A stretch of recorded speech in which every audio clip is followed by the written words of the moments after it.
mínísítà ọ̀rọ̀ ààbò orílẹ̀-èdè yìí tó jẹ́ olórí gbogbo ọmọ ogun nàìjíríà tẹ́lẹ̀ ìyún ajagunfẹ̀yìntì Christopher Musa ti tú àṣírí nípa àwọn afẹ̀míṣòfò tó ń da orílẹ̀-èdè nàìjíríà láàmú àti ìdí tó fi jẹ́ pé nínú ààwẹ̀ Ramadan tó jẹ́ oṣù mímọ́ àwọn mùsùlùmí nílà àwọn afẹ̀míṣòfò náà tí wọ́n máa ń pera wọn ní mùsùlùmí tó sì tó jẹ́ pé orúkọ Allah tí ó jẹ́ ọlọ́run àwọn mùsùlùmí iná máa ń darúkọ bá ti fẹ́ pààyàn tí wọ́n máa ṣe Allahu Akbar èèyàn pé Allah tóbi. Òun ni mínísítà ọ̀rọ̀ ààbò ìyún Christopher Musa ó ti tú àṣírí ìdí tí àwọn afẹ̀míṣòfò náà tó fi máa ń ṣe bẹ́ẹ̀ tó jẹ́ pé inú ààwẹ̀ tí ò yẹ kán máa jà iná tó fi máa múra sí ìpànìyàn àti àwọn ìwà burúkú wọn. Kì í ṣe ìròyìn mọ́ pé orílẹ̀-èdè Nàìjíríà a ti ń ja ogun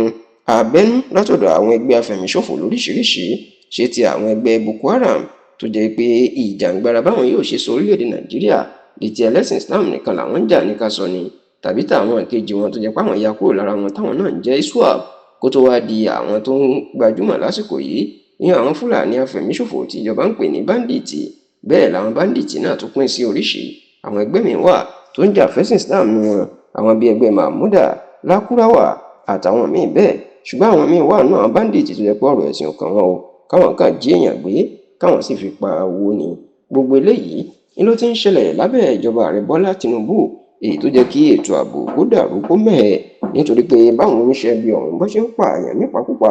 ni wọ́n tún fipá báwọn obìnrin sùn pabambarì ẹ̀ ni wọ́n ṣe ní bó ṣe jẹ́ pé bọ́n ṣe ń jí àwọn èèyàn gbé lọ́tùn lósì